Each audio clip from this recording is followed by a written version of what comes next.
어차피 대표는 이재명, 이를 줄여 어대명이라고 하지요. 이른바 어대명 기류가 확산하고 있지만 이에 못지않게 이재명의 민주당은 안 된다는 기류도 만만치 않은 상황입니다.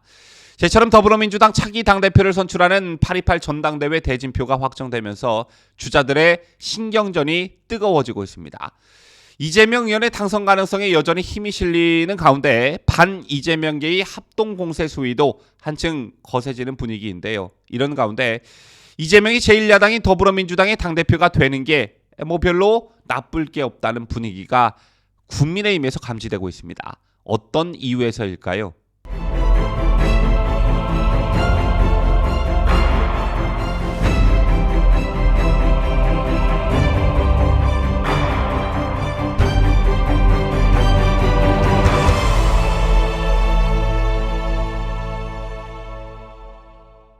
시청자 여러분 안녕하십니까? 뉴스데일리 베스트 민앵커입니다. 이번 영상에서는 남의 집안 싸움 얘기 좀 해보도록 하겠습니다. 8.28 전당대회를 앞둔 더불어민주당 얘기인데요. 어제 국회에서는 당대표 후보자 포토세션 행사가 열렸습니다. 오는 28일 진행될 컷오프와 이후 본경선을 앞두고 페어플레이를 다짐하는 자리였는데 총 8명의 주자 가운데 박용진, 김민석, 서른 의원은 지방 일정 등으로 자리하지 못했습니다. 어쨌든 이번 전당대회에 거는 민주당의 기대는 남다르죠. 4.7 보궐선거와 대선 그리고 최근 지방선거 참패까지 연거푸 연패의 늪에 빠져있는 민주당은 이번 전당대회를 흥행시키고 그에 따른 컨벤션 효과로 당력을 회복하겠다는 구상인데요. 하지만 이재명 의원의 당대표 출마로 이에 따른 당내 갈등도 점점 격화되고 있는 양상입니다. 일각에선 지난 대선 경선 때의 명락대전 악몽이 재현되는 것 아니냐 이런 우려의 목소리도 나오고 있는데요. 먼저 이재명을 겨냥하는 이른바 민주당 내 비명계의 몇 가지 발언 먼저 보시겠습니다. 97그룹 당권주자인 강병원 의원은 국회의원 자격정지 제도를 도입해 체포동의안 의결 대상에서 자격정지 의원을 제외하겠다. 방탄국회라는 말이 사라지도록 하겠다며 정치개혁안을 공약했습니다.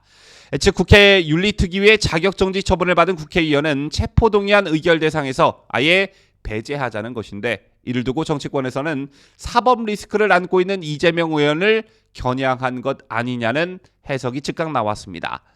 또 최고위원에 출마한 친이낙연계 윤영찬 의원은 민주당 운명이 당대표의 사법 리스크에 결정되는 상황이 펼쳐진다며 민심보다 사심을 쫓는 당대표를 민주당 전체가 어떻게 신뢰하고 하나가 될 수 있겠느냐라고 직격했습니다.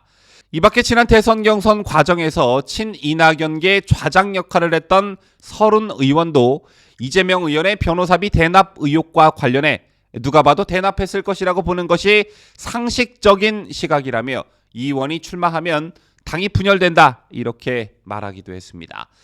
저기에 더해 당대표 출마가 좌절된 박지원 전 비상대책위원장도 어대명 기류가 민주당 몰락의 신호탄이라며 자신을 발탁한 이재명을 정면으로 비판한 바 있죠. 이처럼 이번 민주당 전당대회의 핵심 포인트는 이재명이 확실한데 여러분 아시다시피 이재명 의원은 다른 후보들이 갖고 있지 못한 3종 세트를 가지고 있습니다. 여기서 말하는 3종 세트는 긍정의 의미가 아니라 부정의 의미인데 일단 이재명은 패배의 아이콘이죠. 자신이 직접 출마한 대선에서 패배했고 지난 지방선거에서 선대위원장으로 전면에 나섰지만 결국 민주당은 참패하고 말았습니다. 또 이재명 의원은 팬덤 정치의 아이콘이기도 합니다. 이른바 개딸들의 행태를 보면 정말 눈뜨고 못 봐주는 지경이죠. 마지막 세 번째 이재명은 사법 리스크의 절대 강자입니다. 현역 정치인을 통틀어 이재명만큼 큰 사법 리스크를 가진 정치인은 없죠. 말하고 보니까 3종 세트라는 표현보다 세 가지 폭탄이라고 표현하는 게 적절할 듯한데요. 바로 이러한 점 때문에 민주당 내에서도 어대명 기류 못지않게 이재명이 당대표가 되면 그 후폭풍이 상당할 것이라는 어떤 반대 기류도 만만치 않은 것입니다.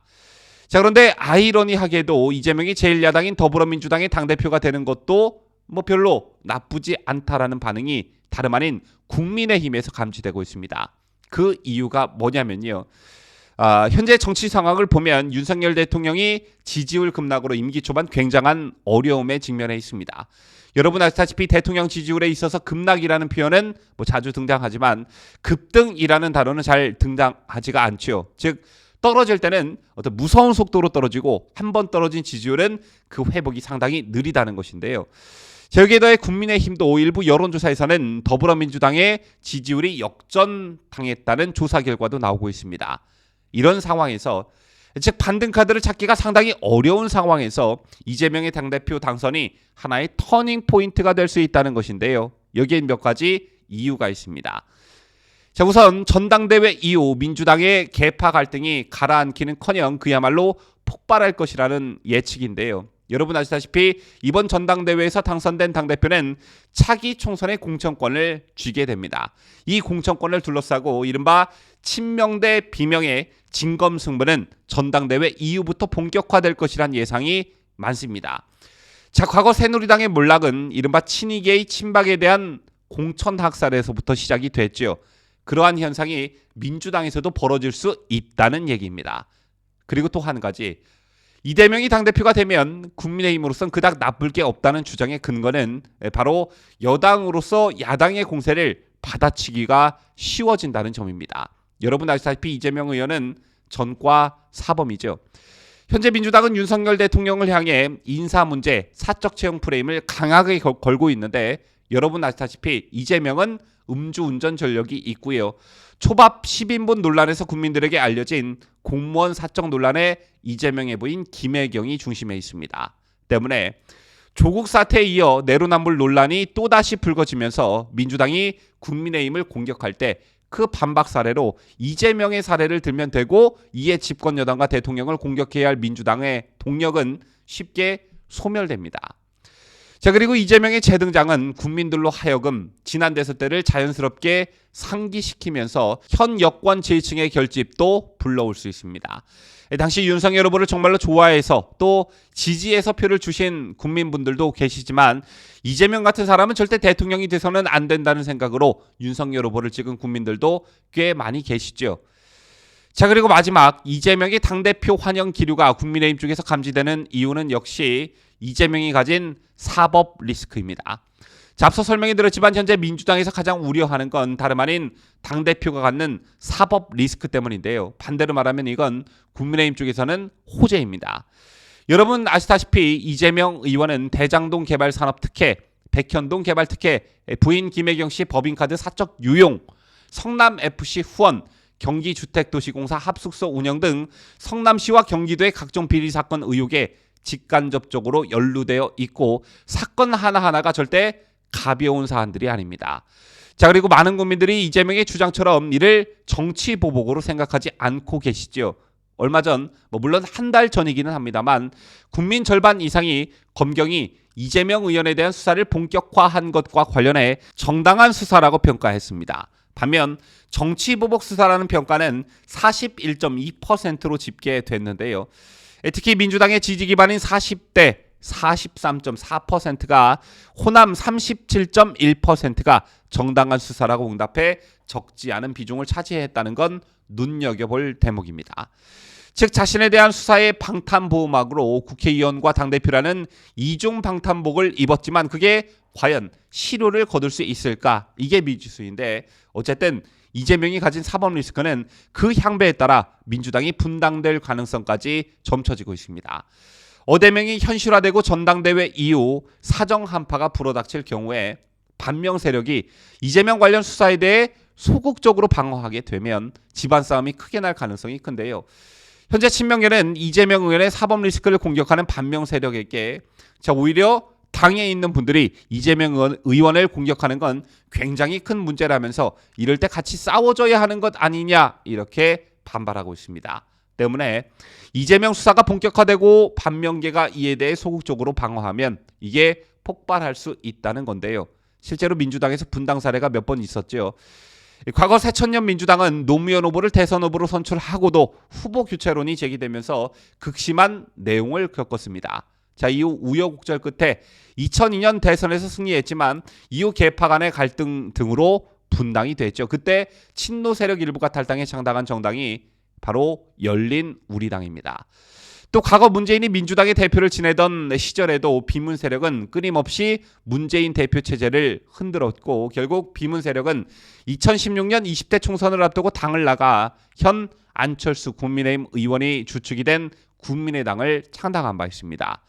자, 때문에 향후 이재명의 사법 리스크로 민주당이 위기에 처할 경우 당 내에서 대표 교체론이 제기되면서 분당 수순을 밟게 될 가능성도 완전히 배제할 수 없습니다. 자, 실제 박영선 전 장관은 분당 가능성이 있지 않겠나라며 이 의원은 대선과 지방선거의 책임자로서 스스로 성찰하는 시간이 필요하다 이렇게 주장한 바 있고요. 박지원 전 비상대책위원장도 이 의원이 당대표가 되면 당내 계파 갈등이 보다 심해질 것이고 분당의 우려도 있지 않냐는 말씀이 많은데 그에 대해 저도 동조한다 이렇게 밝힌 바 있습니다. 자, 그만큼 현재 민주당이 180석에 육박하는 어떤 커다란 정치를 자랑하고 있지만 사람이 많은 만큼 이해관계가 복잡하다는 반증일 겁니다. 자, 지금까지 이재명 의원의 민주당 당대표 출마에 따른 여러 가지 분석을 여러분과 함께 해봤는데요. 현재 보수파층에선 대선이 끝난 지 한참 지났는데 이재명이 국회의원 배지를 달고 당대표 선거까지 출마한다고 하는데 안 잡아가고 뭐 하는 거냐 이런 볼멘의 목소리가 많다는 것 저도 잘 알고 있습니다. 하지만 이재명이 방탄복을 2개씩이나 껴입는다고 한들 총알을 피해갈 수 있을까요? 지금까지 저는 자유대한민국을 수호하는 뉴스데일리 베스트 민앵커였습니다.